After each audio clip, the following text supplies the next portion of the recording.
Come on in, pull up a chair. The Gaming Gang Dispatch is in the air.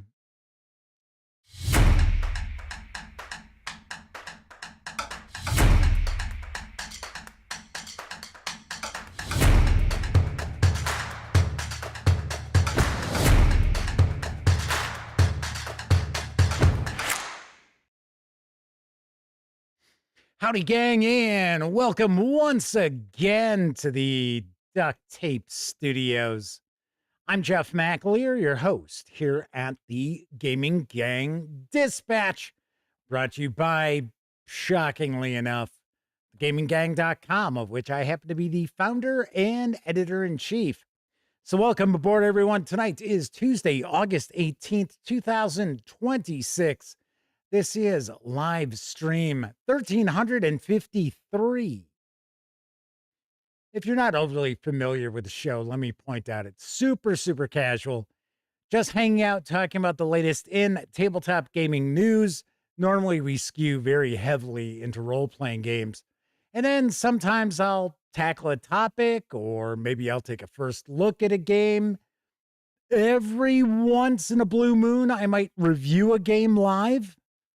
Well, tonight, I am going to dive on in and take a first look at the second edition of XCrawl Classics from Goodman Games.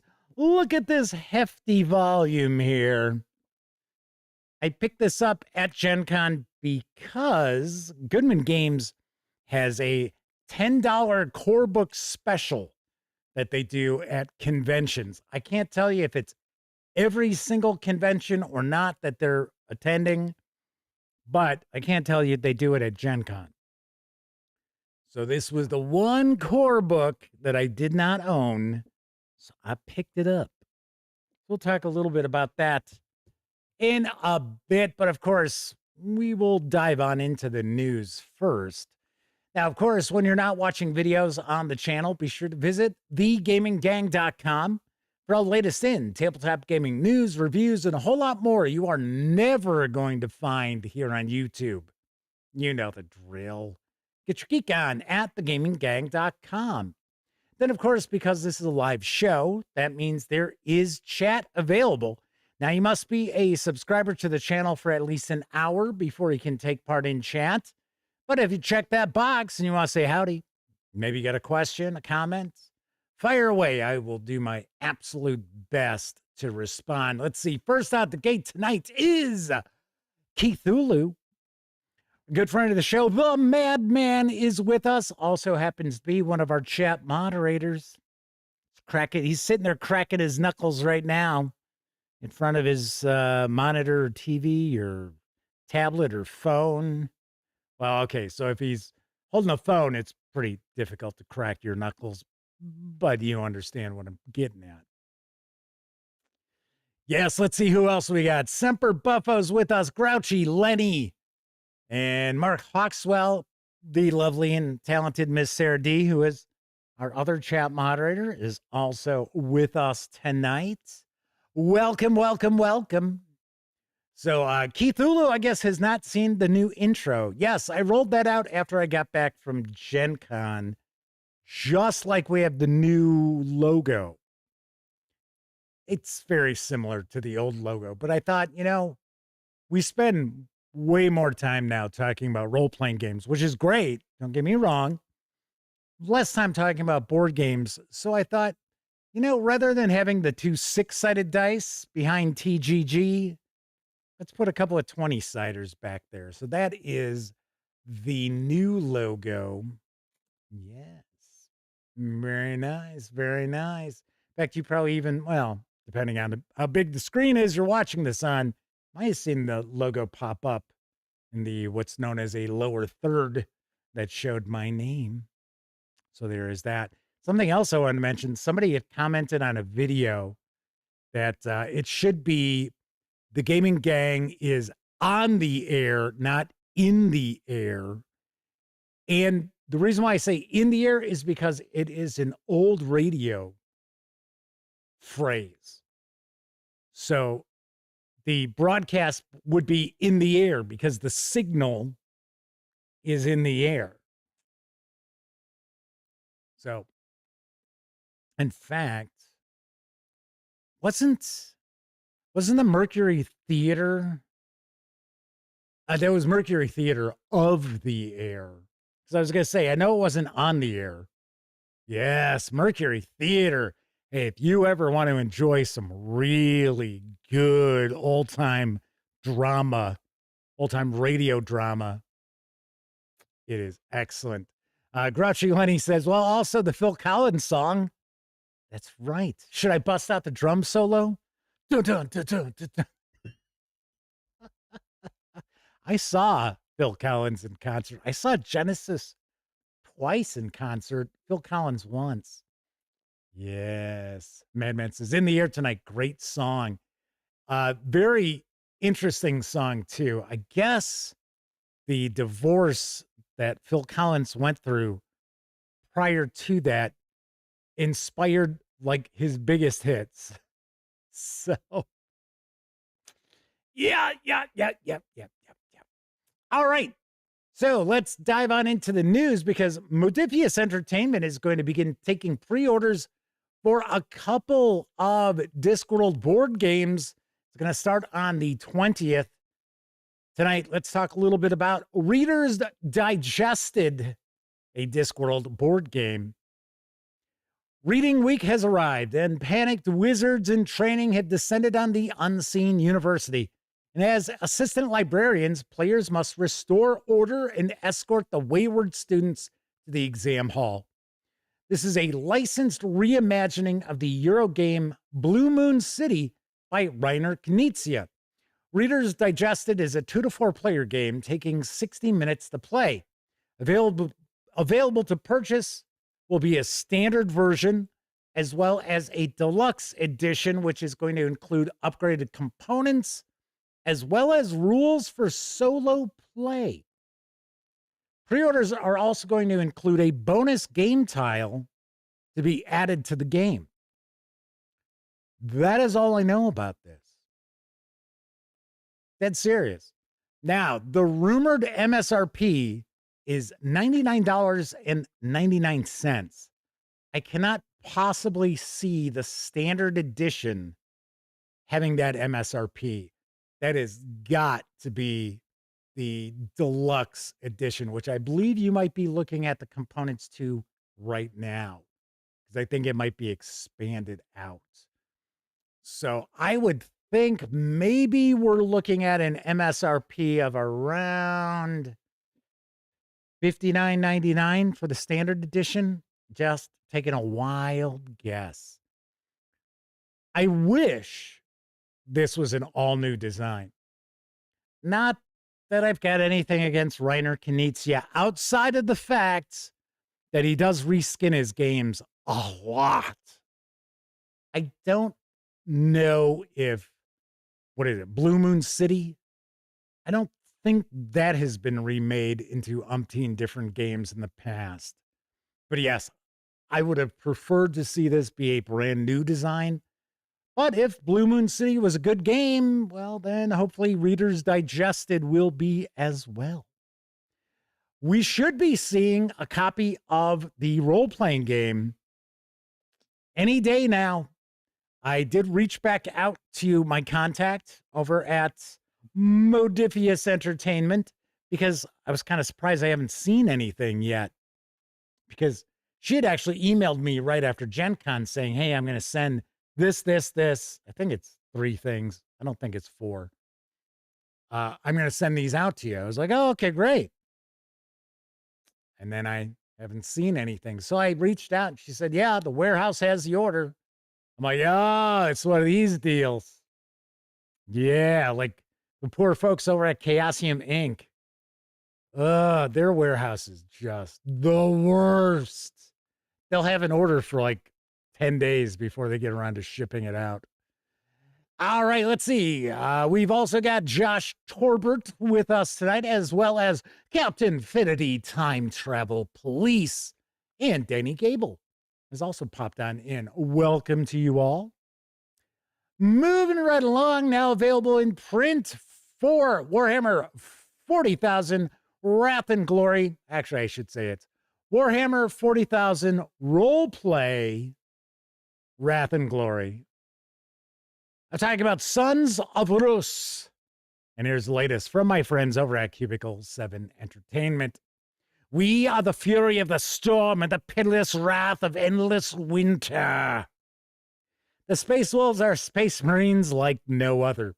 Hailing from the frozen death world of Fenris, they hold to the tribal traditions of their home, going to battle adorned in shamanic totems and runic script. Their great companies journey tirelessly across the sea of stars, seeking adventure and glory, hoping to honor their oaths to defend the Imperium. Savage by nature, the Space Wolves fight with bestial fury and lupine cunning. I've got a cunning lupine plan, me lord. Sons of Rus is packed with everything you need to begin your adventures as one of the Space Wolves in Warhammer 40,000 Roleplay Wrath and Glory, including new archetypes. You'll find a range of exciting new Space Wolves archetypes from Initiate Bloodclaws to the fabled Wolf Guard. Harness the fury of the storm and unleash devastating psychic powers on your enemies. From ancient wolf totems to deadly frost blades, bring the weapons of the Space Wolves into your Wrath and Glory games. Comprehensive new frameworks feature some of the most iconic and powerful heroes of the entire chapter. Plus, begin your saga as the Space Wolves face a mounting orc threat in an extensive and exciting Tier 4/5 adventure, Fangs of the Beast. Of course, Sons of Rus does require the Wrath and Glory core rulebook in order to play. The 96-page hardcover with PDF carries an MSRP of $39.99. If you want to score just the PDF, you can do so over at DriveThruRPG right now for $19.99. I believe we should have an opportunity to check this out, do a review. Yes. I say it all the time. You're probably tired of hearing me say this whenever I talk about Wrath and Glory. I am still always impressed at the work Cubicle 7 Games has done with Wrath and Glory. It was not their game. It was not designed in-house. Yet it was handed to them by Games Workshop, and they have just run with it. They really have. And I've said it before, other companies out there would have probably released 2 or 3 supplements and said, okay, well, that's it. We're done. You know, we helped you out. We kind of fleshed this out for you, but it's really not our game. No, not at all. I mean, the folks at Cubicle 7 Entertainment treat this as if it was created in-house and it's one of their babies. So very nice. Moving right along. Oh, I see Kathy Evans has popped in. Good to see you once again. The latest role-playing game from designer Felix Isaacs, the mastermind behind The Wild Sea, is now landing in print. Here's what I know about Pico from Mythworks.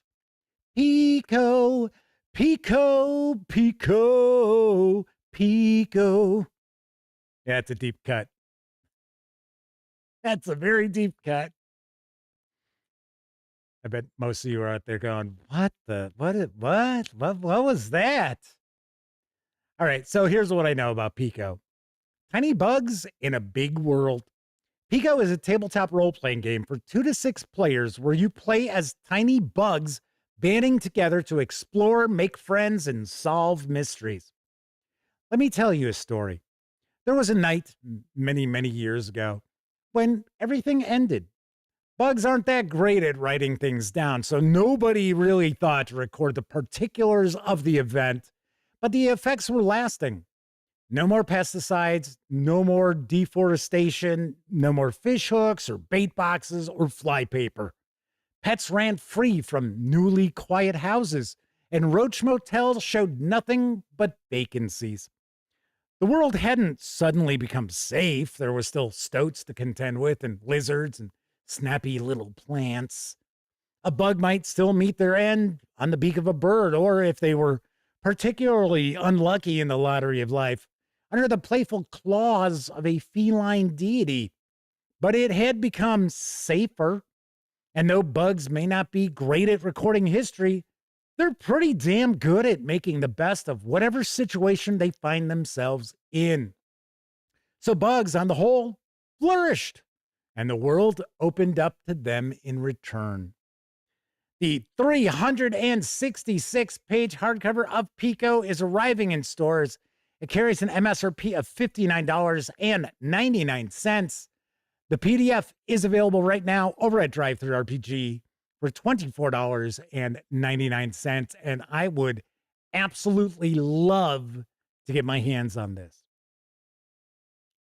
This sounds great. Yeah, it does. Well, for one, the Wild Sea is very cool. It's very interesting. There were a few mechanical issues I had with the game, but the premise of it, fantastic. Just absolutely fantastic. I don't know if this is going to utilize the same principles and mechanics as the Wild Sea. I would think it might at its core be the same, but then again, maybe not. This does seem like this would just be very, very cool to check out, and probably a good amount of fun for game masters and players as well. So yes, a couple of people did catch the Peter Gabriel reference there. Nice. Very nice. And Lenny Blade has joined us in chat. Welcome. On our next piece, pre-orders have begun for Night Hunters from my pals over at Kobold Press. Here's the scoop. Shadows close around you, adventurer. Will you fall into darkness or strike back to hunt the night? Night Hunters introduces new horrors and frights to your Tales of the Valiant and 5e D&D tables. Unlock over a dozen new subclasses, lineages, and heritages, including the Hag-Sworn Warlock, the Ravenous Darakul, and the Chimeric Gravesworn. Spin Tales of Terror with a complete guide to telling horror stories, including tips for specific... Why is Evil Hat popping up? Damn it, I went through all of this to make sure all these were right. I tell you. That tells ya. Drive me nuts. Just drives me nuts. Okay, let's see. Let's see here. I think it's the last one that's popping up as Evil Hat.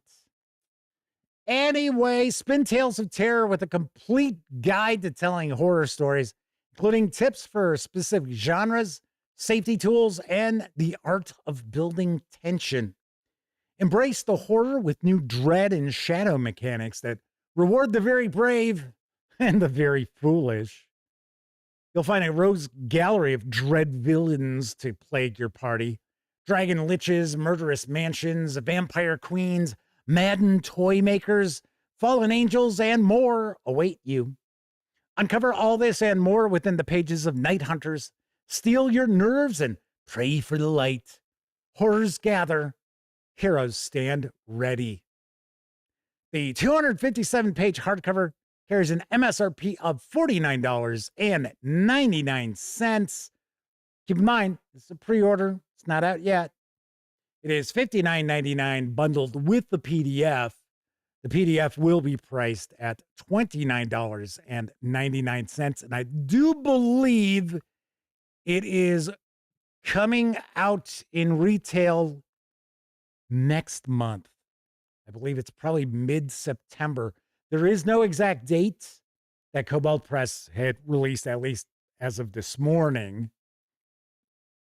But usually when Kobold Press starts doing the pre-orders on things that they crowdfunded, they've already started fulfilling their crowdfunding project.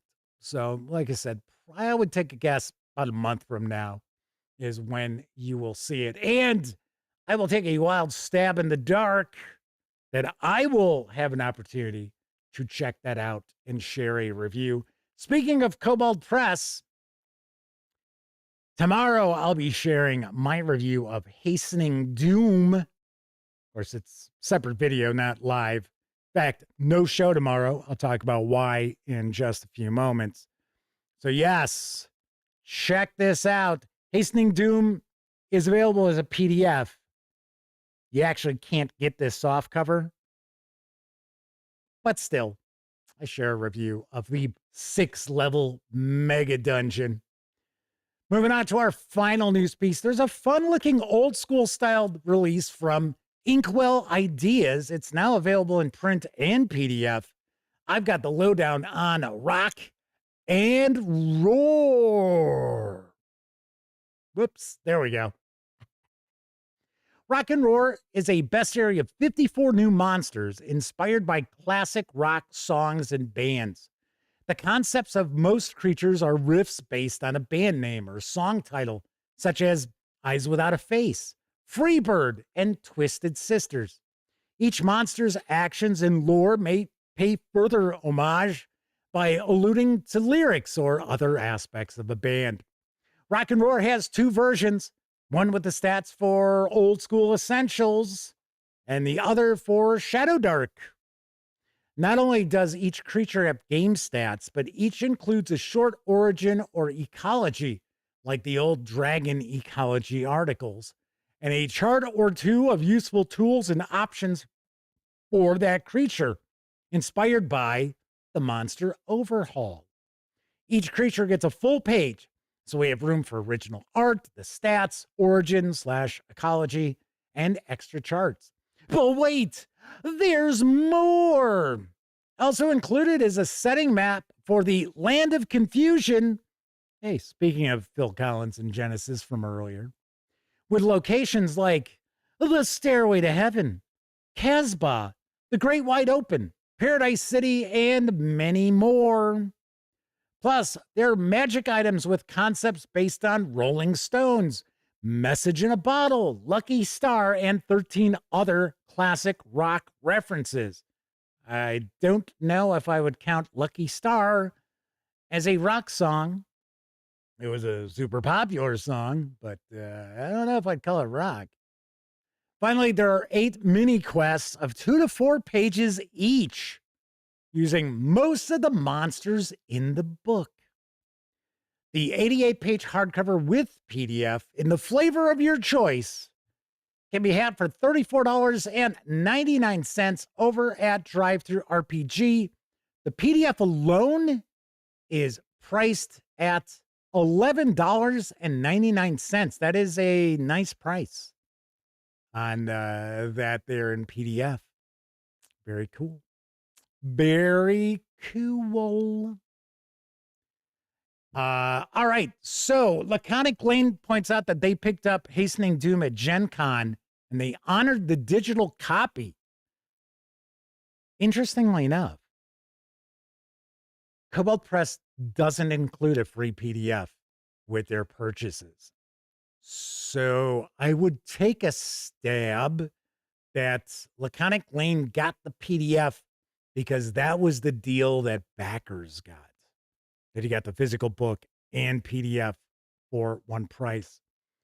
Going rates on that was $24.99, if I remember correctly. Tessie Trekkie said, Land of Confusion. This is all rock song puns, aren't they? Yep, for the most part. Grouchy Laney says, classic rock plus gaming plus puns. Sign me up. This does look fun. It really does. I must say. All righty, that is it for the news tonight. Of course, I mentioned Drive-Thru RPG a few times. Don't forget, the Gaming Gang, thus the Dispatch, is affiliated with the One Bookshelf sites. So if you're going to go visit, say, Drive-Thru RPG, Storyteller's Vault, Dungeon Masters Guild, War Game Vault, any of the numerous One Bookshelf sites, please stop by thegaminggang.com first. Click on one of our banner ads. That way, if you happen to make a purchase, I get a 5% commission on most sales, not all, but most. And those commissions really do add up, help keep thegaminggang.com around. And I will say, I was shocked, I say. Because, every few days, I'm always on DriveThruRPG because I'm always pulling info or images, covers and stuff like that for RPGs off of it. And I'll see what my affiliate, accrued payout is. And it usually jumps up a few bucks a day, nothing crazy. So this morning I was grabbing some info and I was like, it had jumped like $45 since like yesterday. And I was like, what? Wait, did I misremember? I was like, so you can look at your sales, right? Your sales reports. Go ahead, I take a peek. And it was, somebody had spent like $800 and some dollars, using my affiliate link. And I was like, oh my God, there were like all these, I was like, can you imagine how many PDFs here? And I mean, some of the PDFs were like $1.50. I was like, holy cow. I was like, geez. So whoever that was, thank you very much. It is vastly appreciated. What else also happens to be appreciated are a couple of other ways that you can support the outlet. First, you can make a one-time donation by way of PayPal. And to do so, it's very easy. All that information is going to be down in the show notes. But, keep in mind, you can always buy me a 2-liter bottle of soda.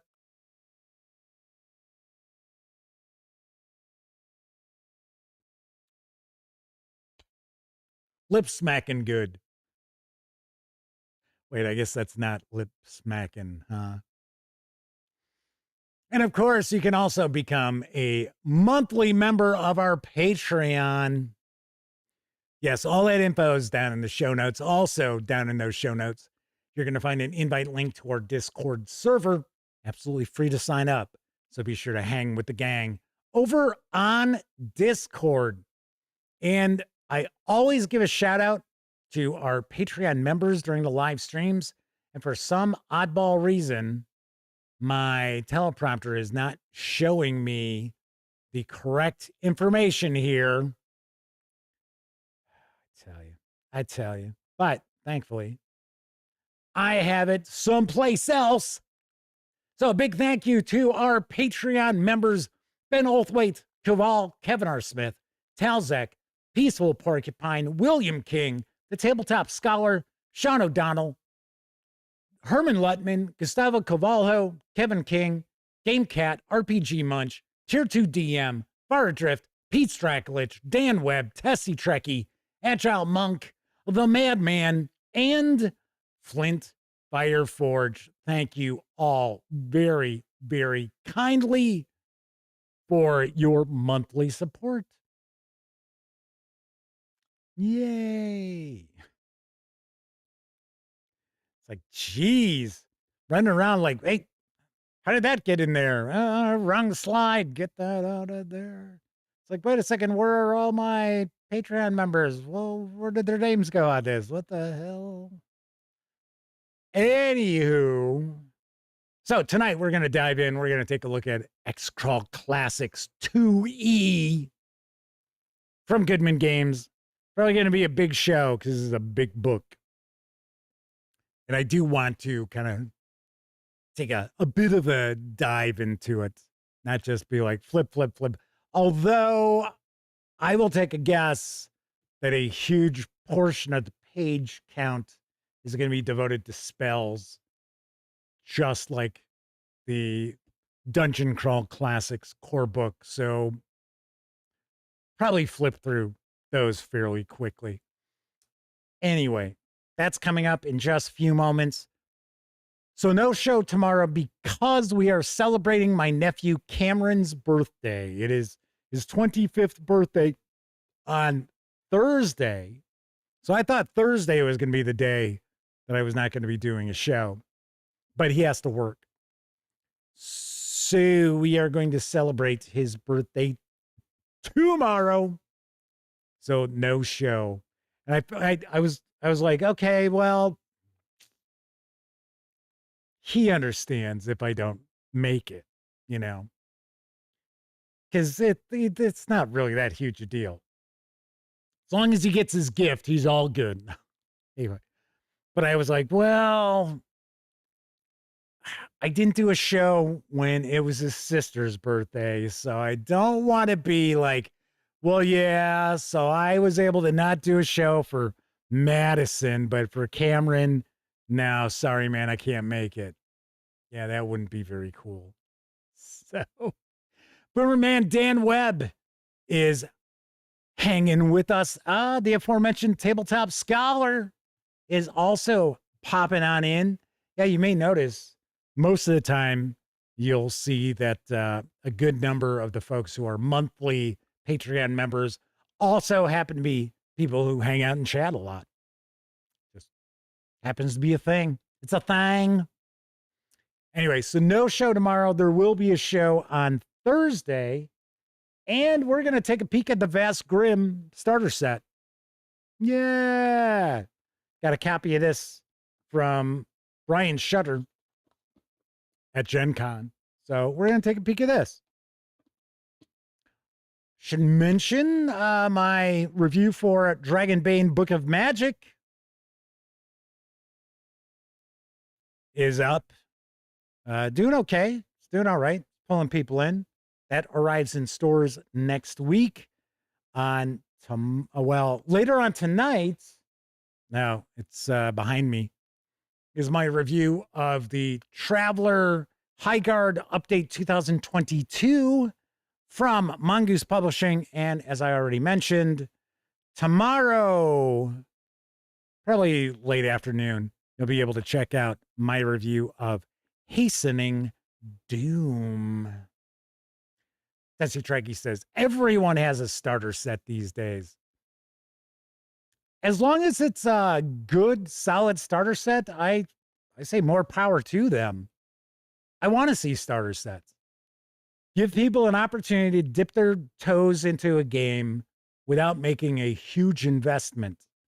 It's good for our hobby. It is. I have talked to people over the years who, shelled out a couple of $100 on core books, and then it turned out that either their friends or their family or whoever they were running or planning on running it for just wasn't their bag. And they were like, well, great. Now what am I going to do? A lot of times they just gave the books away to somebody. So I like starter sets. There are some crappy ones. That does happen. Sometimes we get them from companies we certainly don't expect a crappy starter set from. But it does happen every once in a while. But the vast majority of starter sets are usually pretty damn good. Just my 2 cents. That's all. All righty. So we are going to dive on in. We're going to take a look at XCrawl Classics in just a few moments. Last thing I wanted to mention for the contests. Yes, you may recall there was a contest from the last show. And the winner of that is Witchlight. And they are going to receive a copy of the Celtic Ireland bundle. Yes. So that is what they are going to win. And then tonight, I'm actually going to be giving, well, it won't be tonight. It'll be Thursday that I will announce the winners. 2 PDF copies of the XCrawl Classics rules. Yes, the rule book here. So stay tuned. After we take a peek inside, I will tell you how you can jump on in get into the running. So I'm not doing a giveaway during the show tonight, but there is a giveaway. So just so you know. All right. So we'll be diving on into XCrawl Classics in just a few moments. But first, I don't know about you, but I think it's time for a brief intermission. Delicious.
Burger King burger fries.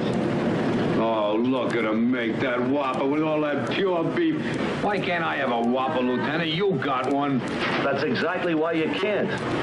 You see, Eddie, it takes two hands to handle a Whopper. The burgers are bigger at Burger King. For the next 30 seconds, consider Nashua's 4790 photocopier. In addition to a host of features such as automatic two-sided copying of documents, it's extremely rapid. In fact, the Nashua 4790 produces all these copies in the time it takes to bring you this message. Copy speed. Another reason to make Nashua your #1 choice in office copiers. Mattel introduces the Battlestar Galactica collection. You can imagine the colonial warrior against the evil Cylon Centurions. Cylon Centurions ready? Check. Activate eye scanner. Energize pulsator. Aim laser pistol. On target. Colonial warrior changing scanner to laser. Get it. Each figure sold separately. Batteries not included. Cylon Centurion and colonial warrior from the Battlestar Galactica collection. New from Mattel. Our show is on the air every morning, Monday through Friday here at Channel 9, WGN-TV, from 7 to 8:30. One of the big stars on the show, Phoebe, Bugs Bunny. Le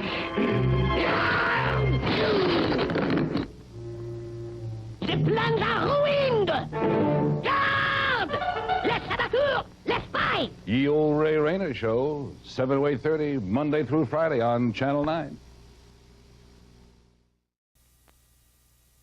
This volunteer doesn't drink Wilkins instant coffee. I hope you know what you're doing. Oh, I do.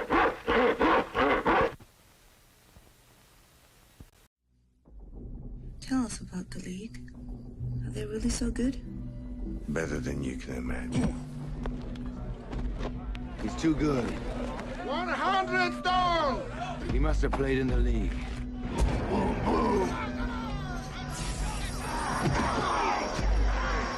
Better go back to the field, girl. These are bad ones. I'm gonna break your leg. Punish him! Punish him! The further we go north, the tougher the matches. No league team has ever been beaten by a challenge. You think we can do it? Not at all bad. Just need some practice. What if one of us make the challenge instead of you? They accepted it! They accepted the challenge! They accepted!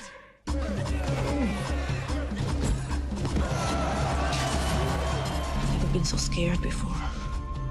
I always expected to win, even when I was losing. And win.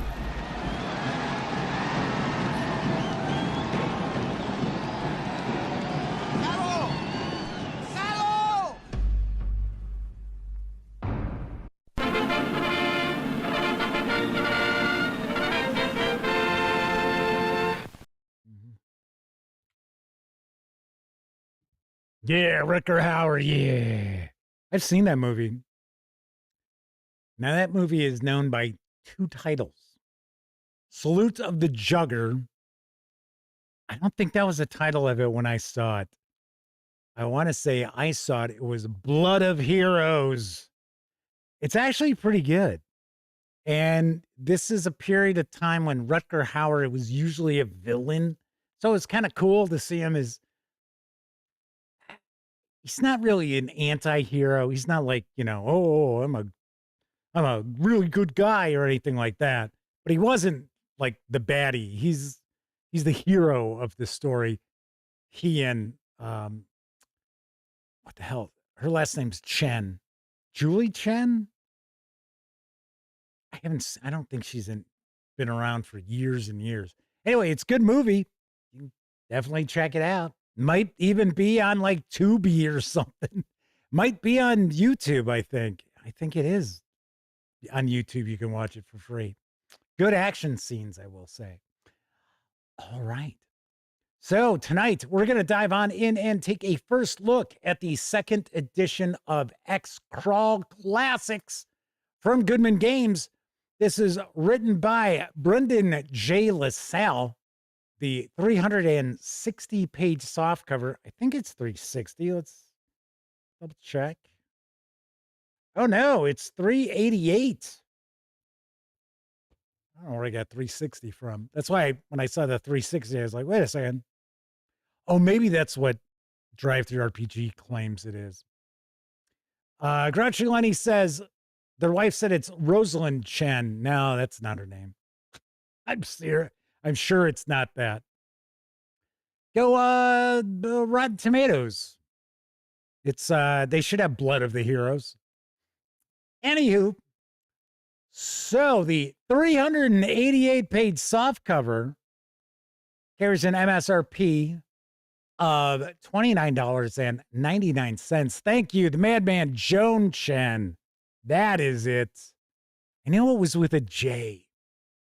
If I remember right, I think she's also in, is it Year of the Dragon? Not a movie that that is appropriate these days. But when I saw it, oh man, I thought that was a great movie. Back when Mickey Rourke was like at the top of his game. Good flick. Not maybe so much anymore. It hasn't aged well, I guess I will say. Anyway, so if you want to pick up the hardcover, you can get that for $59.99, also including a PDF. And if you want to just get the PDF alone, it is weirdly priced. It's priced at $41.99. Isn't that bizarre? You can get the soft cover with the PDF for less than just the PDF. I don't know. We've seen that with Goodman Games before, though, where the PDF is just a very odd price. So let's swing on over to the other camera. Oh, yes. The man points out Vincent D'Onofrio. I forget how you pronounce his name. Kingpin. He lives in a world of shit in, what the hell is the war movie, the Vietnam movie? It's Kubrick, Full Metal Jacket. Another great movie. All right. So anyway, let's swing on over to the other camera because here I've got XCrawl Classics 2nd edition. Should mention I purchased this. So this is not a review copy. This is not from Goodman Games. So I don't have to go through the, I didn't get any other stuff. Didn't get paid to share this first look or anything like that. So at conventions that Goodman Games exhibits at, they will normally have their core books in softcover for $10. $10. And it is Dungeon Crawl Classics, Mutant Crawl Classics, and XCrawl Classics. So this was the, I think this was the first year, because this, maybe it was last year at Gen Con they had it. I don't remember seeing it last year, though. Anyway, so when I saw it, I was like, oh, XCrawl Classics is $10? I got to get it. And Elliot looked at me, he's like, you're buying a game? Because it's just not something I do. I just got to be honest. Just don't have it in the budget. Sorry.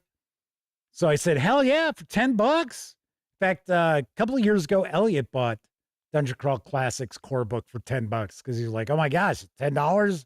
Said this game is great. I'm like, yeah, it's really cool. All right. So yes, Keithulu points out, nice tribute to the Dungeon Master's Guide for Advanced Dungeons and Dragons right here with the Ifrit or Ifriti, depending on how you want to say it. All right, let's take a peek at the back. Welcome to XCrawl, a fantasy world where the most popular sport is extreme dungeon crawling. I just throwing a voice out there. Professional adventurers pit themselves against manufactured dungeons live streamed via spell phones through the North American Empire. Each dungeon is designed by a dungeon judge, or DJ, who builds arenas filled with horrific monsters, lethal traps, magical hazards, and challenging puzzles that you won't find in your normal dungeon setting. You think dragons are tough? Wait until you're face to face with hang-gliding velociraptors, killy putty, zombie dance battles, and goblin go-kart races. XCrawl teams dream of becoming superstar influencers and living celebrity lifestyles few in the Empire can imagine. They risk life and limb for endorsement deals and corporate sponsorships, slaying foes for fabulous cash prizes. Do you have what it takes to achieve eternal fame, or will you perish for the entertainment of the masses? Boomerman Dan Webb says, yep. It's $10, another $30 for the Dungeon Crawl Classics dice set. Yes, for the Zaki dice. Yes. I have 2 sets of DCC dice. If you keep your eyes peeled from time to time, you will see Goodman Games have pretty decent sales, or they'll do a bundle. They'll do a really nice priced bundle. That's how I scored my Dungeon Crawl Classics core book with dice. I want to say, I think it was an adventure. And I want to say it was like $40. And yes, amazingly enough, it was something else I did buy. So let's see where we have our credits page. Well, there's Brendan J. LaSalle. So where are our artists? There's playtesters. Mr. Beer. Ah, here we go. Yes. Of course, we got our Doug Kovacs cover art. I believe this was a new cover that was created specifically for this soft cover. So this is, I don't think that this is the cover that's on the PDF now. I think it's the same cover that's on the hardcover. All right. So we're actually going to kind of take a little bit of a deep dive into this. Keep in mind, we're not going to look at every page of this book. Not even close. But I do want to get a good feel for XCrawl Classics. I'm going to take a guess that at its heart, it is Dungeon Crawl Classics ported over to kind of a dungeon, well, almost like a dungeon crawler Carl sort of situation. Speaking of dungeon crawler Carl, I would take a stab that this is also a role-playing game that a lot of people who are trying to run like a dungeon crawler Carl sort of campaign utilizes. Now, we know that there is a Dungeon Crawler Carl role-playing game that crowdfunded, did huge numbers. It's also from Renegade Game Studios, who are not necessarily known for fantastic role-playing games. I'm just saying. Hopefully that's like a completely different system than what they use. All right. So, key elements of XWorld, the games. XCrawl is a televised death sport where heroes. That's why I shared that trailer, by the way. Do you like how I kind of tried to? Yeah, it was about the closest I could get without just resorting to rollerball. Heroes try to survive exploring artificial dungeons.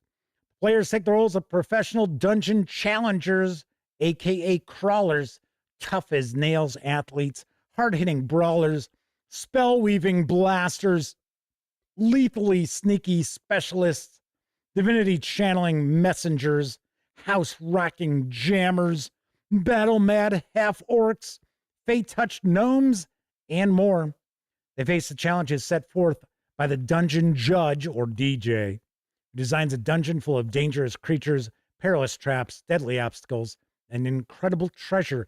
Hey, one thing you don't have to worry about is coming up with like a backstory to the dungeon, right? You don't have to worry about a dungeon ecology either. That's kind of interesting. So Kevin R. Smith popped in. Good to see you, Kevin. I think Kevin's been here for a little bit. Higzilla is also jumping on in. Kevin R. Smith says it's their understanding that the Dungeon I always want to say Dungeon Crawler Carl role-playing game is slightly tweaked 5e. Wow. Also, that Dungeon Crawler Carl is still in the DCC abbreviation from Dungeon Crawl Classics in the popular imagination. Just like there's an outlet out there, I'm not sure what the actual name is, but they're like a gaming outlet, and they're TGG as well. And I'm kind of like, they've been around for a little bit, but they haven't been around 16 years doing this. I'm like, Higzilla says Dungeon Crawler Carl before Dungeon Crawler Carl. That is very true. That is very, very true. And I would not be shocked if in some way XCrawl Classics may have influenced or inspired the creator of Dungeon Crawler Carl. All right. So another key element is fame, empire. Says most crawlers hail from the North American Empire, the nation that spawned XCrawl. Religion, the Olympic pantheon, ruled by mighty Jupiter and all-seeing Juno, is the official religion of the NAE. All other worship is banned, with two exceptions. The ancestral deities of the various non-human species that enjoy American citizenship, and the nature deity revered by the barely tolerated druidic sects. So hierarchy, corruption, city-states. So we got our core mechanic is the 20-sided die. You will frequently be asked to roll 1d20 and add or subtract modifiers. The goal is to roll high, be the difficulty class or DC. Sometimes DC will have special terms such as an armor class or AC, which is a combat variety of a DC. AC/DC is also, heavy metal band. Well, okay, maybe more hard rock than heavy metal. A higher DC is more difficult to beat, and a better armored creature has a higher AC. If you roll equal to or higher than the DC or AC, you succeed. Otherwise, womp, womp, womp, womp, womp. A roll of a 1 is an automatic miss and often results in a fumbling failure of some kind. Roll of 20 is an automatic hit, often results in a critical success of some kind. Occasionally, a character may roll a die other than D20 when acting. D16, D24, even a D30 are used for characters in favorable or unfavorable situations. So yes, there is a dice chain. So there is a dice chain with Dungeon Crawl Classics, Mutant Crawl Classics, as well as XCrawl Classics. I think the reason why we have a second edition of XCrawl Classics was to bring it more in line with DCC and MCC. I could be wrong. I have not ever seen the original XCrawl Classics, so I can't tell you. Oh, wait, right here, boom. Duh. XCrawl was originally written for Dungeons & Dragons 3.0, and later adventures of that period were written for the 3.5 rules. The maximum XCrawl edition used the Pathfinder rule system. So there you have it. So yes, the reason why we have this second edition is to bring this in line with Dungeon Crawl Classics and Mutant Crawl Classics. All right, good friend of the show, Agile Monk, is jumping on in. Says a whole lot of D20 for sure. So we got our characters. Let's see what we've got. So funky dice. There we go. There's our, oh, they even say Zaki. They're Zaki dice. They're not calling them Dungeon Crawl Classic dice. So talking about, you might be able to find Zaki dice at the local friendly game store, or friendly local game store, I should say. So it also talks about how you can easily substitute other dice for the funky dice. Well, yeah, D3 is just a D6 divided in half. Talking about dice chain, our abilities, strength, agility, stamina, personality, intelligence, and luck. 3d6 for each. In XCrawl Classics, we recommend you always roll 3d6. You always roll and apply the scores in the same order.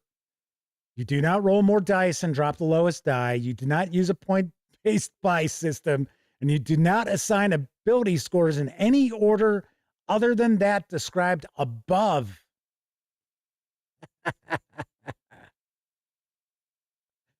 Why are we so explicit in the declaration of ability score process?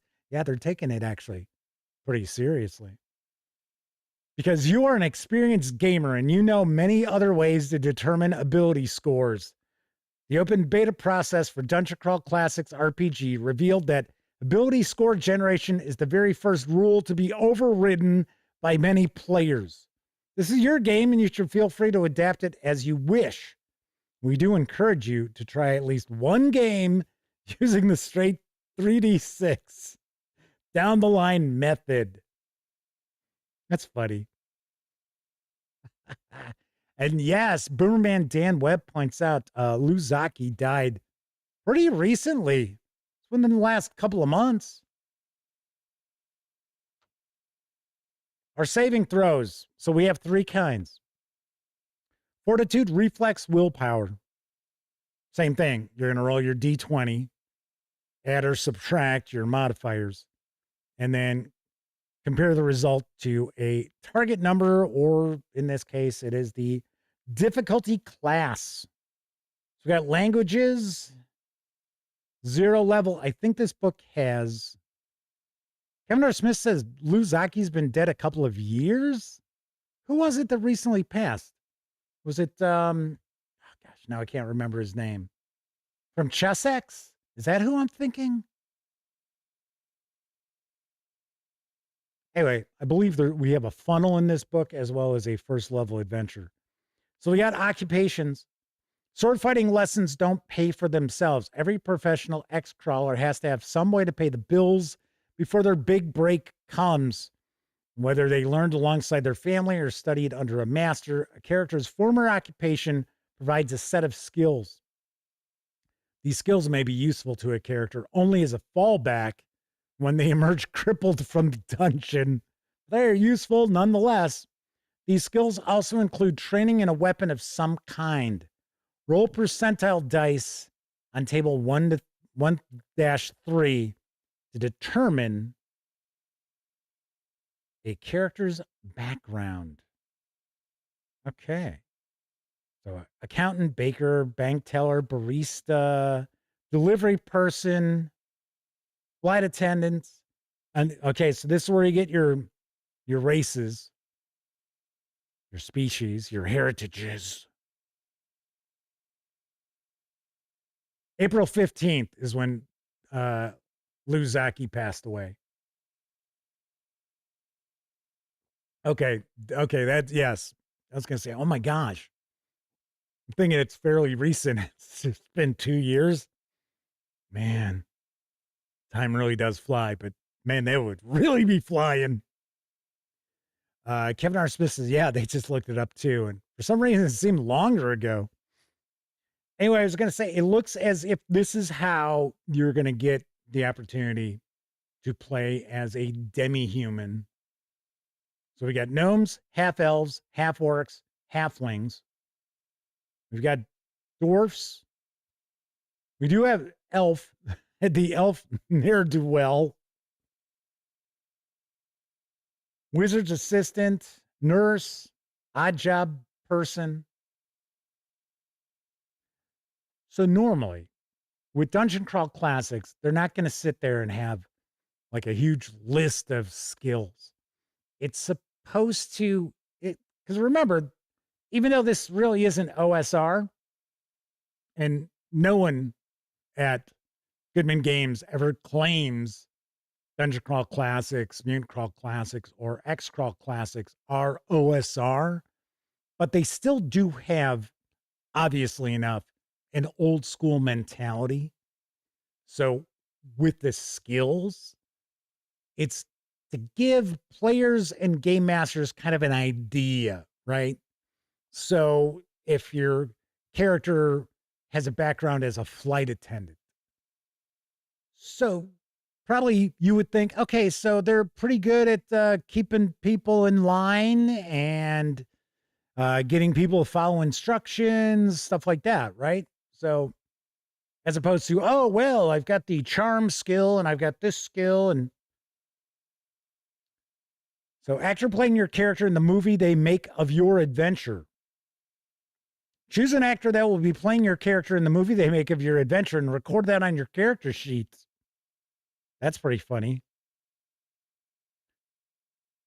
The movie of your XCrawl Classics adventure has an unlimited effects budget. I tell people that all the time about role-playing games. I always tell people who aren't overly familiar with role-playing games, I'm like, it's a storytelling game, but you'll look at it as it's a movie, but it's a movie that's got an unlimited special effects budget. I'm like, oh, okay. I'm like, because anything goes. Anything can happen. Says the actor doesn't need to be an actor either. So they mentioned Dorothy Dandridge, Billy Barty as a half orc. Okay. I think that's a little unusual. Tor Johnson as a gnome, Isaac Hayes pre-Reindeer Games as a brawler, or any other combination that pleases. Your actor doesn't need to be an actor at all. You can hire the finest drama coaches to train all non-actors. Remember our unlimited budget? Go with Bobby Orr as your athlete. Okay. All righty. So that's interesting. So, kind of curious. Why are you choosing an actor?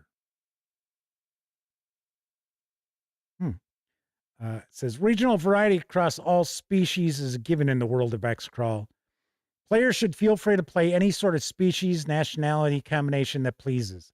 African elves, Asian dwarves, even gnomes from Gnome, which is just asking for jokes, but hey, it's your character. It says you may need to occasionally choose a random actor due to some spellcasting mishap or other bizarre hazard, or you might simply want to choose a random actor to portray your character in the spirit of the XCrawl Classics ethos.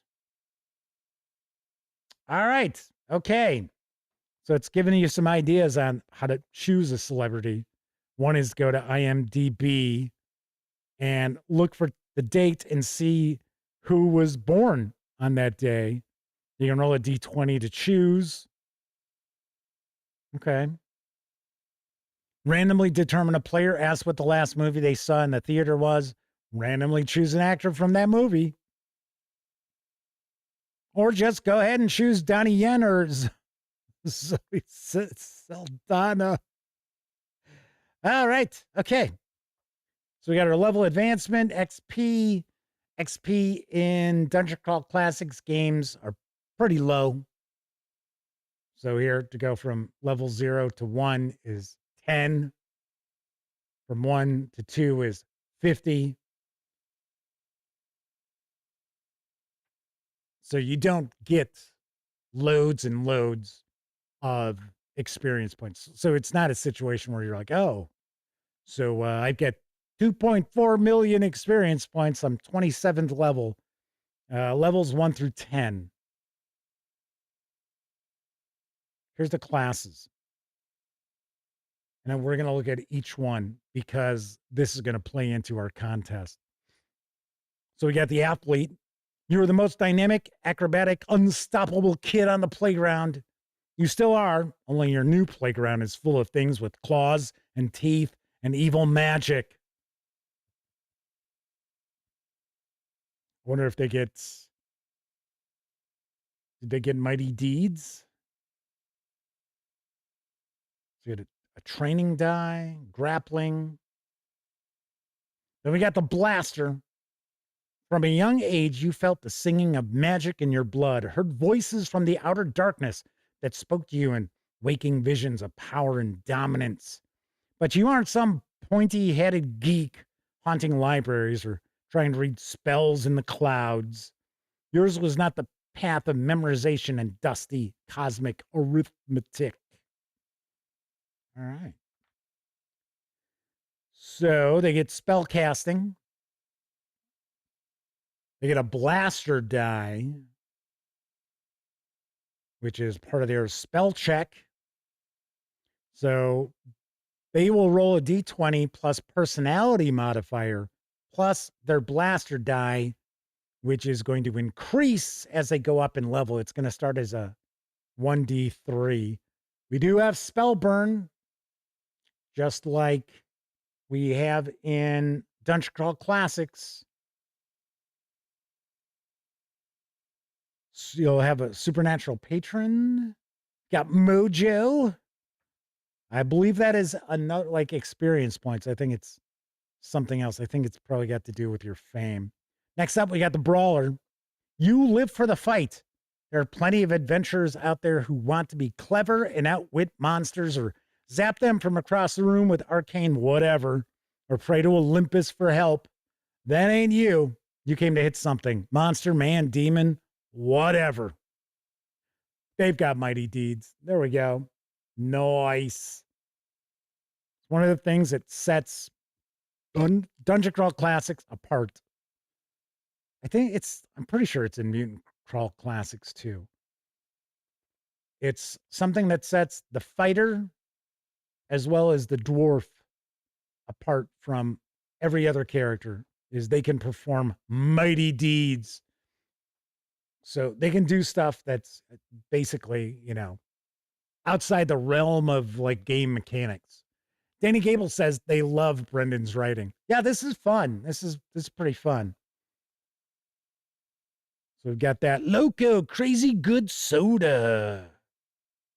I would probably have fun with the whole parody of various different brands and stuff. Like I thought it was kind of funny on the cover. We have the Goodyear blimp, but it says Goodman. Yes, D-Die in the Shield Bash. Then we got the Jammer. You are a superstar. Monster Slayer, Rhyme Sayer, DJ's worst nightmare, crowd favorite, stalwart ally, as dangerous with a word as you are with a weapon. Any XCrawl squad that wants to get anywhere in this world needs you on their side and not helping out their rivals, because when the fight heats up and things look desperate, that's when you really start to jam. So it says the Jammer, sometimes referred to as Killer Bees or B-boys and B-girls, is the crawler of the new millennium. They concentrate on hyping up their allies, humiliating enemies, developing martial arts prowess, and making themselves rich. Laconic Lane says, this theme isn't my bag, but this makes me interested in mutant. Is mutant apocalyptic or more X-Men? Oh, it is post-apocalyptic. XCrawl Classics is Gamma World with this kind of the same, I don't want to say that XCrawl Classics is goofy, because some editions of Gamma World are kind of off the wall, which is fine. So it's closer to Gamma World than it is Fallout. It's way closer to Gamma World. I have a review of the XCrawl Classics rulebook. Honestly, I like it, but I think that it's just not fleshed out enough. Because the XCrawl Classics rulebook is a good 150 pages shorter than like Dungeon Crawl Classics, might even be more than that. So, all right, so get the Jammer, Performance, Disrespect, Lion Eyes. Got the Messenger. I guess this is our cleric. You have no idea you were descended from a god. You are an ordinary citizen of the North American Empire, living your life as best you could.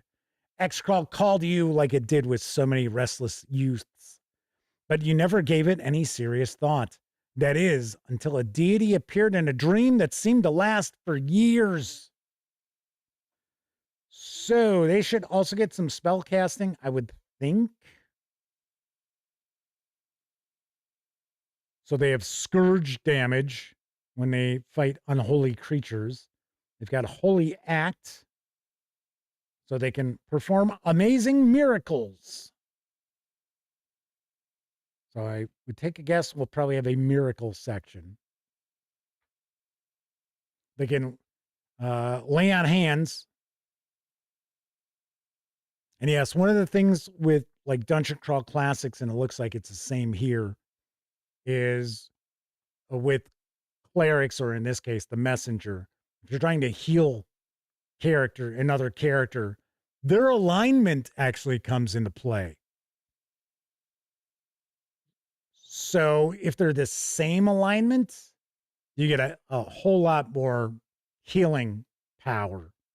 If they're completely opposite of your alignment, then you actually can't, if I remember right, I don't think you can heal them at all. That may not necessarily be the case here, but this is looking very, very similar, if not identical in some ways, mechanically, to Dungeon Crawl Classics, and I'm absolutely cool with that. So the Specialist, you ultimately have the fate of your team in your hands. XCrawl is a 24/7 lethal trap delivery service, and you are the only one who seems to have gotten the memo. When you drop the ball, your allies die, so you must be ever vigilant. Lucky for these goony adventurers on your team, you are absolutely amazing. Smart, nimble, and ever so fortunate. These must be our rogues. Yes, modern generation of specialists were trained by the older, true criminal specialists that were rounded up in the Emperor's sweep. I think the Emperor is supposed to be like Ronald Reagan in this. Yep. All right. So are these also still classes, or are these subclasses? This might be a subclass of the Specialist. So you got the Acrobat, the Commando, the Criminal. Yeah, they must be. So this is like the only class we've seen that has the subclass. We've got the Scout, we got the Crypt Raider, we've got a Dwarf Mechanic. Mechanic is an insulting dwarf euphemism, implying someone who understands machinery but lacks the skill to create it. Specialist dwarves have reappropriated the term and have redefined themselves as the true lock and trap experts of XCrawl. This is another subclass. Huh. Dwarf mechanics are some of the best lockpicks and trap disarming specialists in the games, especially when stonework is involved. You got the elf trickster, the half-orc slayer, the halfling rogue. This is cool. Kind of surprised we didn't see subclasses for the other character classes. So yeah, so we got the specialist showing us our luck die, our saves, the different skills. So just like, like AD&D, your thieves have skills other people don't have. So like acrobatics, backstab, sneak silently, hide in shadows, climb sheer surfaces, pick lock, pole vault, tightrope walk, leap, find trap, and disable trap. And these are modifiers that they get. So this is something that we have in Dungeon Crawl Classics, if I remember correctly, because the modifiers vary based upon the subclass. A lot of subclasses there. All right, there we go. We got the dwarf. You are the source of much derision and disrespect among your peers. The rank and file of dwarf society in the North American Empire, mostly engineers, stonemasons, mechanics, and miners, consider XCrawl the worst example of American society. More honor in hunting animals in a zoo, say your disapproving kinfolk. On the other hand, very few of those 9-to-5 pick and shovel jockeys ever get to kill a giant with a warhammer. So who would your ancestors look more favorably upon? Not an easy question to answer. Also get Mighty Deed of Arms, just like Dungeon Crawl Classics. Underground skills, they've got sword and board. So one-handed weapon and a shield. Then we got the gnome. You're a born superstar, attractive, funny, clever, and hard to beat. You're akin to the Fey world, and the magic that runs through your veins is older than language. And XCrawl is, well, fun. Trouble is fun, danger is fun, and your common gnomes, the 9-to-5 worker drones who might go their whole life without so much as pranking the least dangerous enemy, think you are insane for using your talents to slay monsters and win treasure. And their scorn might be the most fun thing of all. They are casters. So they have gnome magic. So they can draw aggro by taunting their opponents. They're team mascots? Okay. Here's our half-elf. Your elf side of the family shakes their heads at the childer of indiscretion and talk about how hot-headed and uncouth you are. Your human side fam are worse. They treat you like an alien creature, all the while being openly jealous of your longevity and striking looks. America in general doesn't know what to make of you, and with the exception of your circle of friends and trusted Confederates, they either patronize you like your magic might rub off on them, or give you wide berth. What they don't get about you is the feeling in your blood, that need for excitement and danger. Also casters. We also have a charisma die. They have adventuring skills. So some of the skills that the specialists have. They are sensitive to iron, so that is a problem for them. Got the half-orc. You were born in the Zura Azura, smaller and cleverer than your orcish packmates, larger and bolder than the humans. You were often signaled out for ridicule and scorn for your half-breed nature, but your aggression, guile, and willingness to escalate every confrontation to bloodshed eventually earned you the respect of your peers. As you grew, you decided to seek your fortunes in the mysterious surface world. All right. I would think that these are going to be more like barbarian types, would be my guess. So we do have weapon training. They get mighty deeds of arms. Mighty deed of arms. So we've got that. And then we get skills. So I was sitting there saying, oh, yeah, we're not going to have skills. And it's like, hey, look, skills. So we have trained and untrained. Oh.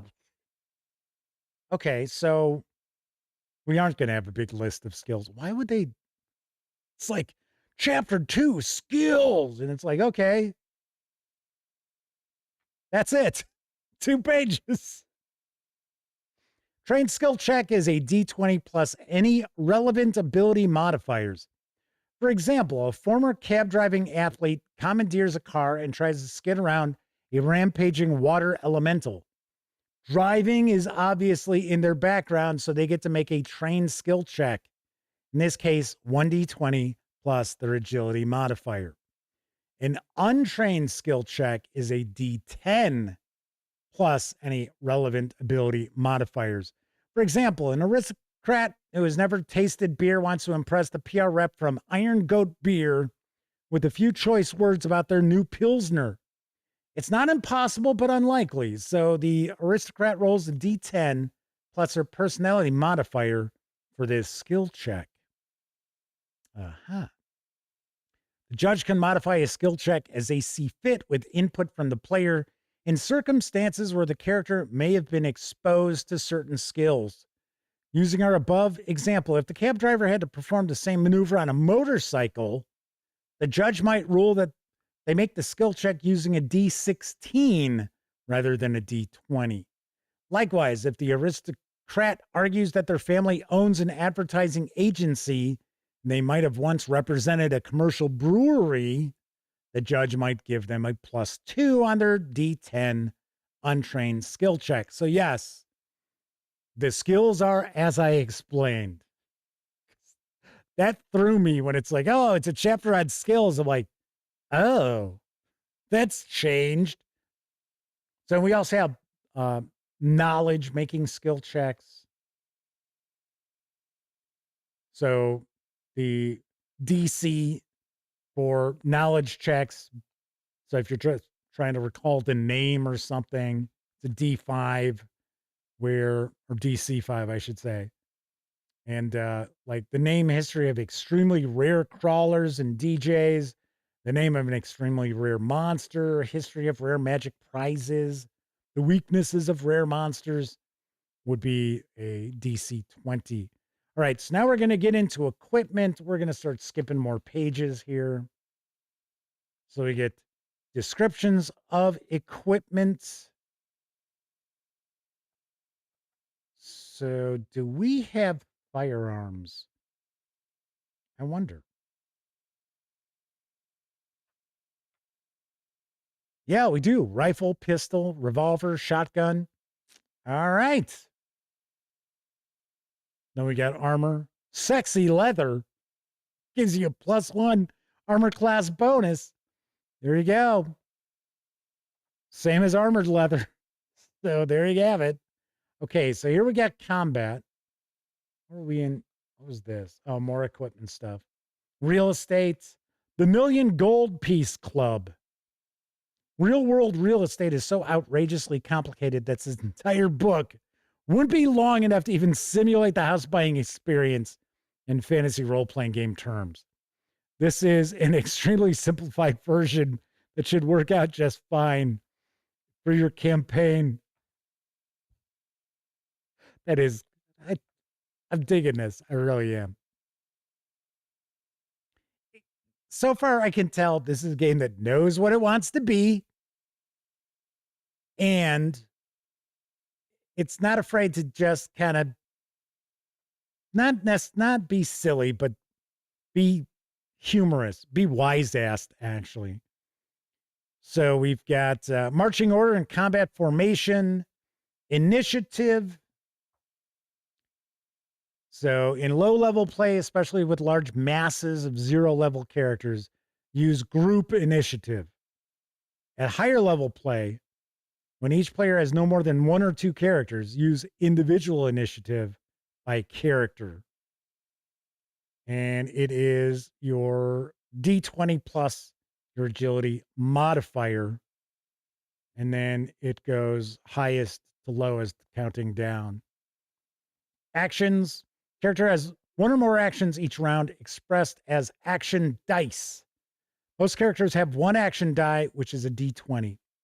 Higher level characters may have 2 or more actions expressed as action dice, such as 1d20 plus 1d16. This is another aspect of Dungeon Crawl Classics that is quite different than most fantasy role-playing games. It's pretty interesting. It's mainly that higher level characters get more actions, but your first action is always going to be the most effective. So we got our attack roll. So we are looking at rolling armor class or higher. If you roll equal to or higher, the defender is wounded. Modifiers to attack rolls apply as shown on table 4.1 right here. So we do have modifiers. Once again, some of the modifiers might bring the die down a step. So a D20 down to a D16. Then we got critical hits. We got a lot of cool tables. Yep. Depending on what it is. So we've got the 5 critical hit tables. We've got the grapple critical hits. Talking about mighty deeds of arms. A brawler, dwarf, or half-orc can declare a mighty deed of arms, or a deed for short, prior to any attack. If their deed die comes up as 3 or better, and they start off with a 1d3, and then the die goes up as they go up in level. If they roll a 3 or higher, and the attack lands, the deed succeeds. The higher the deed die, the more successful the deed. A crawler's deed should fit the situation at hand and reflect the power and cunning. Ooh. Got a cunning attack, me lord. Of an amazing fighter. Terrific hit with a spear that renders a foe's leg useless, or a bow shot that snaps an enemy archer's own bowstring. An intimidating attack that stops advancing foes in their tracks, or a dirty low blow that leaves an opponent writhing on the ground in pain, are all examples of deeds. Crawlers with the mighty deed of arms usually feature a deed in their signature move. Talking about types of deeds. One aspect that I found, because I've run Dungeon Crawl Classics a few times. One thing that I found with the player who was actually had a character that could utilize mighty deeds, you got to be able to come up with some interesting stuff. So if you're a player that's not like real kind of quick on your feet as far as, coming up with interesting things that you can tack on top of your attack, I may not want to take on a character that has mighty deeds. So you got pushbacks, grandstanding attack. In a real dungeon, kill or be killed is the only rule. XCrawl combat is a tad more complicated. Sometimes you want to show your best side off, display your talents, and work on raising your profile. You can change your fighting style, make it flashier and more exciting in order to whip the crowd into a frenzy. Note that the blow must be successful. Note the blow must successfully land for the grandstanding attack deed to work. If you get fancy and then miss the armchair dungeon, judges are going to have a field day. All right. So then we got our D die there. Sweet. Trips and throws, wrestling prowess. We have the arm bar. So that's athletes. Athletes can also choke. Snatching items, tackling, damage and death. So if a monster NPC reaches 0 hit points, they start taking that dirt nap. If a character hits 0, they have a chance for survival. If I remember right, don't you? Yes, recovering the body. Right. So it's possible that you did not die. I always thought that was kind of cool. After the combat is over, as long as there are surviving members of your party, even if it's one, they check to see if the dead ally is actually dead. I'm not quite dead yet. Saving throws, morale, and surrender. Burning luck. Yes. So you can burn luck to add modifiers to your dice. You've got withdrawal, more combat rules, turning the undead, signature moves. All right, then we get into our spell casting. Spell casting kind of throws, oh, we got spell duels. At least in Dungeon Crawl Classics, some people find the spell casting to be kind of the most complicated aspect of Dungeon Crawl Classics. And it's because we have things like spell burn, we have spell duels. Spell duels, I'll be very honest with you, I found them to be a little confusing. So here we got Mojo. XCrawl is a death sport. Yeah, I'm starting my own game. It's called Death Crawl.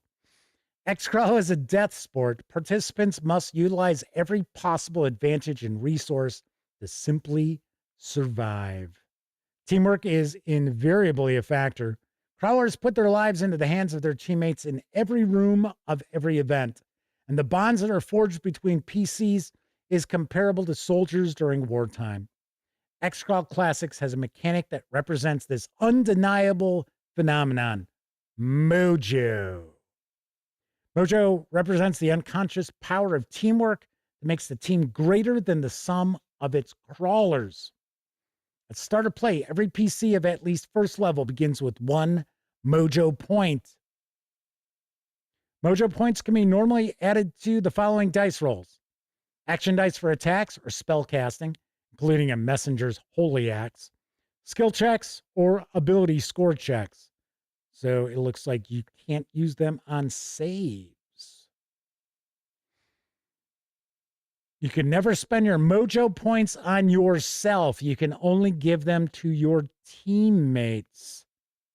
Mojo points can never be added to the following rolls. Yep, the aforementioned saving throws, critical checks, fumble checks, corruption checks. So magic is going to corrupt here as well. Very cool. Alan Rowe has joined us. Good to see you, Alan. So each XCrawl Classics character class has special circumstances that earn them Mojo points. I did notice each of the classes did have a little Mojo section. Luck versus Mojo. Luck and Mojo can be added to the same roll. Mojo must be added before the die roll. Luck can be added either before or after the die roll, but never both. For most characters, spending luck is a permanent loss. I'm going to guess maybe our halflings are the luck generators again, the luck batteries. And Mojo regenerates during the adventure. Certain character classes have different rules regarding luck and Mojo. See the individual class descriptions for details. And we get an example of Mojo in play. And we got our fame. Measures a character's popularity, their media status, and the value of their public persona. In short, fame measures how hot a property your character is. So we have fame points. We also have fame burn. To be instantly recognized in a public place is 1 point. To receive a complimentary meal from a fancy restaurant, 3 points. To have police look the other way for a major infraction, 10 points. All right. So there's also a fame modifier. Now we get into our magic. Talking about our spell checks. So, XCrawl Classics, you're going to have spell checks. There are no automatically successful spells. So you have to roll your spell check in order to successfully cast spells. And after you do that, the target may also get a save. So we also have mercurial effects.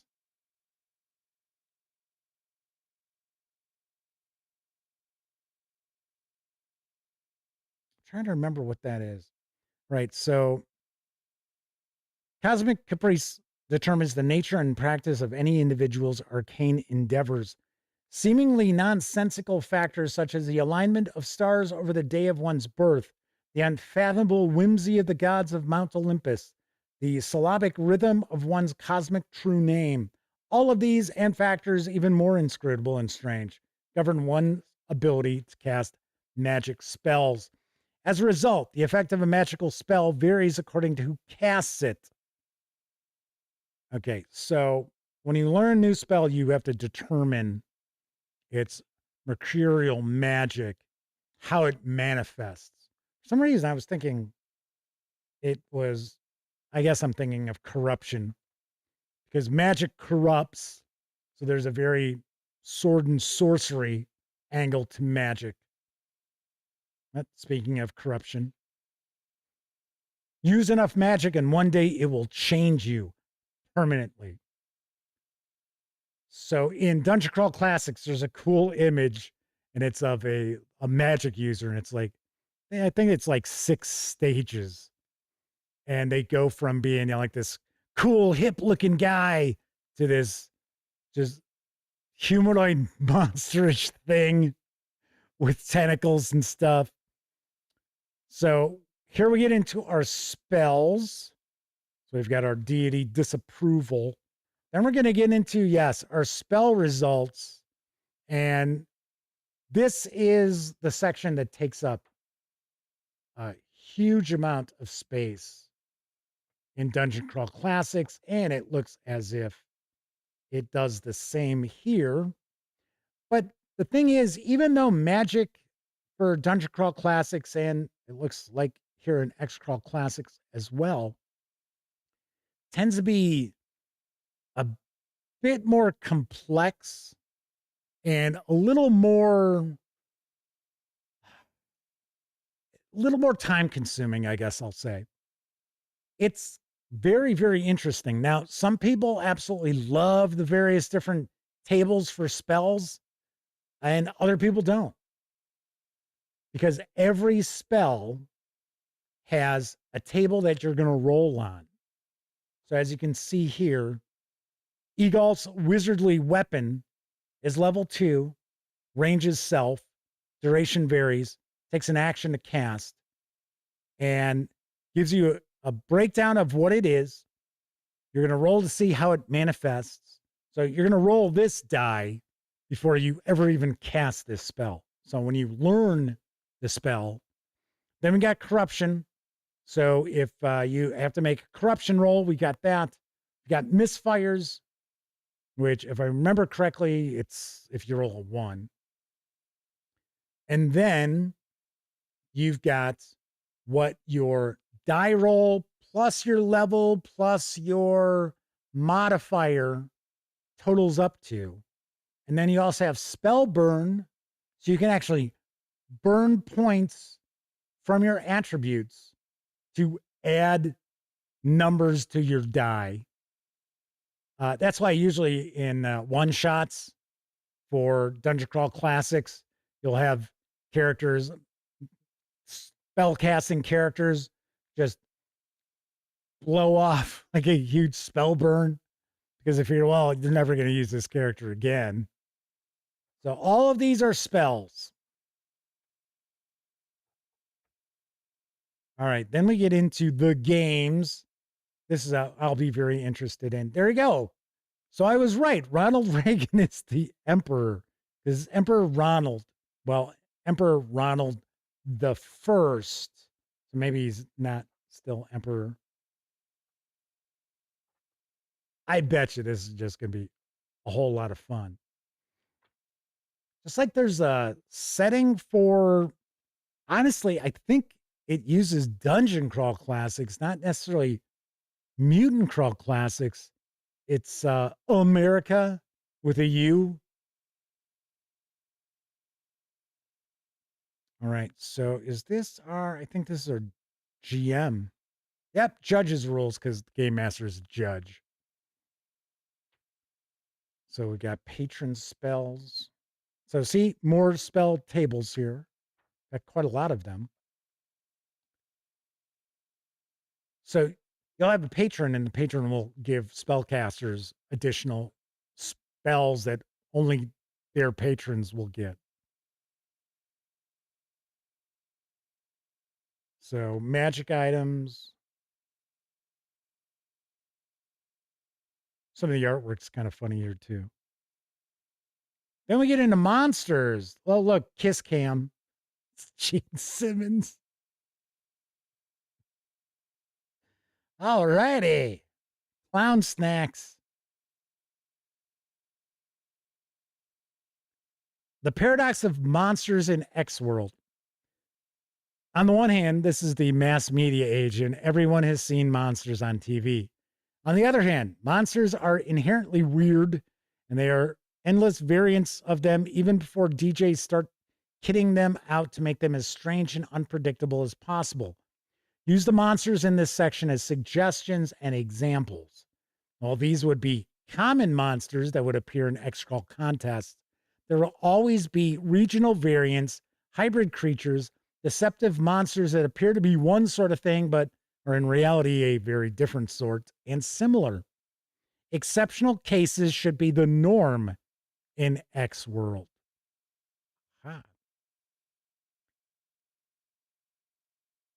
I would take a guess there's probably some info about creating dungeons. So here we've got critical hit charts for different types of monsters. And then we get into our bestiary. So we have demons, role-playing demons, demons in XCrawl. Summoning a demon is high treason in the North American Empire. Well, well, well. Did I say hello to Old Man Milo? If I didn't, hello, Old Man Milo. Aster the Dead Looker. Desperator. Dungeon Wretch. So it looks like we got quite a few entries here. And of course, there's nothing stopping you from using the Mutant Crawl Classics, Dungeon Crawl Classics, Bestiaries. We've also got the, was it Dungeon Denizens books, which are statted for DCC. So here we've got people, just bandits, druids, police. All right, here is our funnel. XCrawl's Got Talent. On the heels of XCrawl's deadliest season to date, the Adventurers Guild put out an open call to aspiring crawlers from all over the North American Empire to compete live in a new Division 4 full lethal event, XCrawl's Got Talent. For the honor and glory of the Emperor, top survivors will form an all-new Division 3 XCrawl team and join in the Empire's favorite blood sport. So there you go. We got some gimmicks for the characters. All right, so that's our funnel. Then we get Showdown in Grind City. The Memphis Crawl is the most prestigious Division 3 event and one of the few to only ever have a single dungeon judge, Julie Klugman, must be Jack's daughter, aka DJ Kudgel. Oh, DJ Kudgelup. Kudgelup and her feared goblin attack squad, the Kudgelup Dancers, have been a mainstay of the North American XCrawl circus for decades. Now it's in its 20th year, the Memphis Crawl is about to get a new DJ as Klugman has decided to retire, a decision she plans to announce during the events. And the player characters receive an invitation to take part. All right, so a couple of adventures there. Then we get into our appendices. First off, we start off with awesomeness. So it's talking about how to make your games awesome. We got backstage at the crawl. It says this is an example of how XCrawl works from the DJ's point of view. We got curses.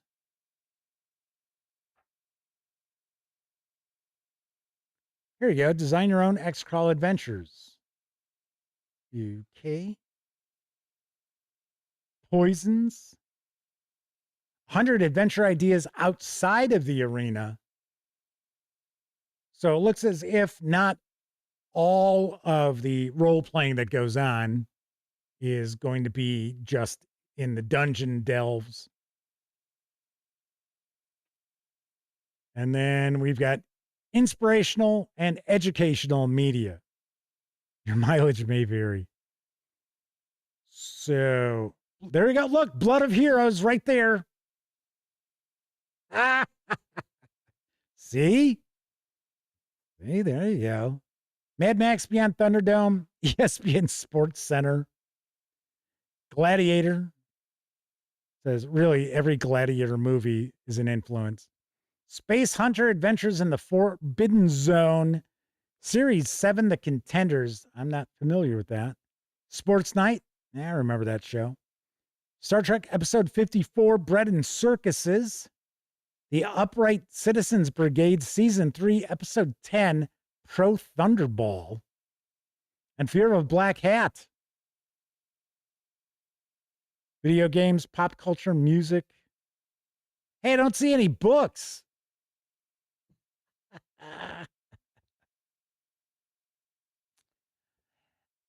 So Ellen Rowe asks, I get the premise of XCrawl Classics, but could you play a campaign? Yeah, I could see doing a campaign because with the Dungeon Crawl Classics, Mutant Crawl Classics, and XCrawl Classics, you have levels 0 through 10. So like level 4 character is pretty powerful in the Goodman Games role-playing games, whereas not so much in a role-playing game where you've got like 20 levels. But I could see you start off with some characters who are, nobodies, and you're basically doing dungeon delves. But you don't have to worry about creating like a dungeon ecology and things like that.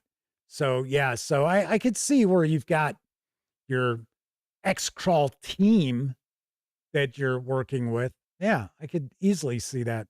I could see doing a campaign. I'm sure there's probably some info in here about downtime. We did see in the appendices, we've got the 100 ideas for adventures outside of the dungeon and stuff. Grouchy Lenny says, yeah, your crawl team builds up fame over time with a campaign. Yeah, cool. All right. So that is a peek inside XCrawl Classics, another big, long show.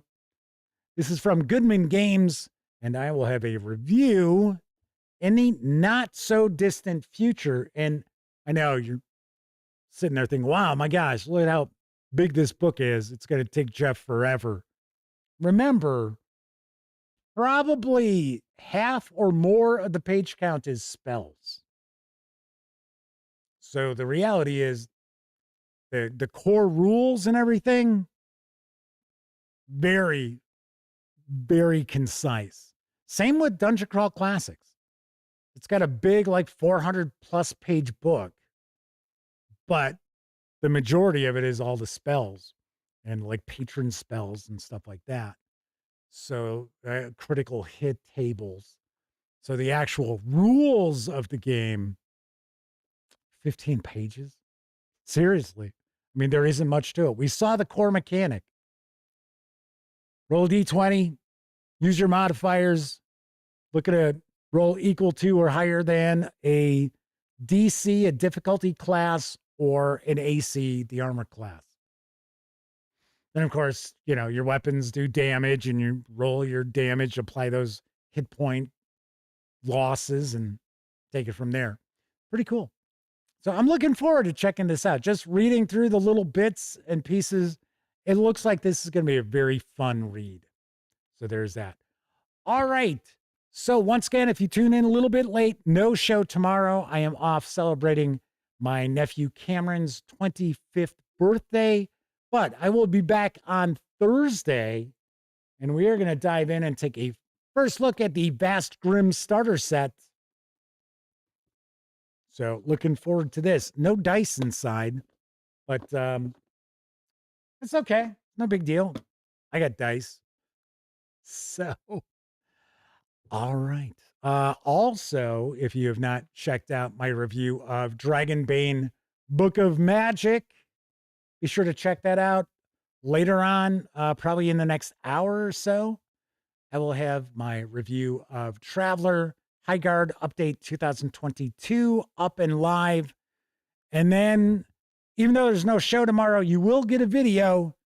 I'll be sharing my review of Hastening Doom from Kobold Press. All right, everybody. So thank you. I see Man's wishing Cameron a happy birthday. Yeah, we should have fun. We should have a good time.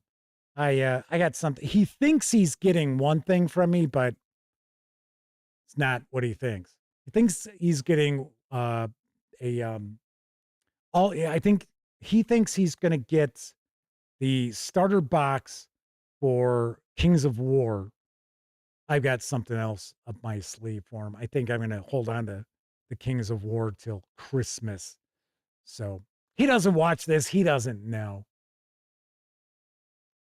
So let's talk about the contest, right? I mentioned I'm going to give away 2 PDFs of the core book for XCrawl Classics. This is how you get into the running. Number 1, be a subscriber. Number 2, hopefully you click on the thumbs up for the video. I can't tell if you do or not. And then in the comment section, I would like you to tell me what class you would more likely than not be drawn to with XCrawl Classics. What is the class that you would play a character from? Remember I told you we're going to look at every single class, and to keep in mind this is going to have something to do with the contest. So Thursday at noon Central, I will randomly select 2 commenters, and I will announce the winners on Thursday's show. And of course, when you tell me what class you're most drawn to, you gotta give me a reason why. Can't just be like, oh yeah, Slammer. Like, okay, thanks. All right. I see Walona's Cave popped on in. Little bit late as we're wrapping up. It's like the Troy Cornelson time. He's usually the one who pops on in at the end. So that's it for this time out. If you're watching live, thank you very much. If you watched live and took part in chat, hey, you get a bigger thank you. You get to tip the cap. Because not only are you keeping me company, you're also keeping each other company while I'm sharing the news or talking about a topic or taking a first look at a game. But of course, I know a lot of folks out there, you don't have an opportunity to watch live. Doesn't matter if you're watching live or on Memorex. Thank you very kindly for taking time out to watch any of the videos here on the channel. I really do appreciate it. And we are rapidly approaching 17,700 subscribers. You know, last week I said something like 17.4K. I was wrong. It was 17.6. Duh. Anyway, so it is vastly appreciated. All right, everybody, if you like the video, by all means, please give it a quick thumbs up. Subscribe to the Gaming Gang channel if you haven't already. If you do subscribe, don't forget, ring that bell. Because if you ring the bell and select all notifications, YouTube is supposed to let you know not only when the Dispatch streams live, Tuesday, Wednesday, and Thursday evenings most weeks at 7 p.m. Central right here on YouTube. It'll also let you know when I share other videos, such as my review of Dragonbane Book of Magic from Free League Publishing. Enjoy the rest of your morning, afternoon, evening, whatever time of day it is in your neck of the woods. Once again, no stream tomorrow. Be back on Thursday. Hopefully I see you then. I'm Jeff McAleer. Thanks for watching. And as always, certainly hope each and every one of you gets to enjoy plenty of great gaming with your gang.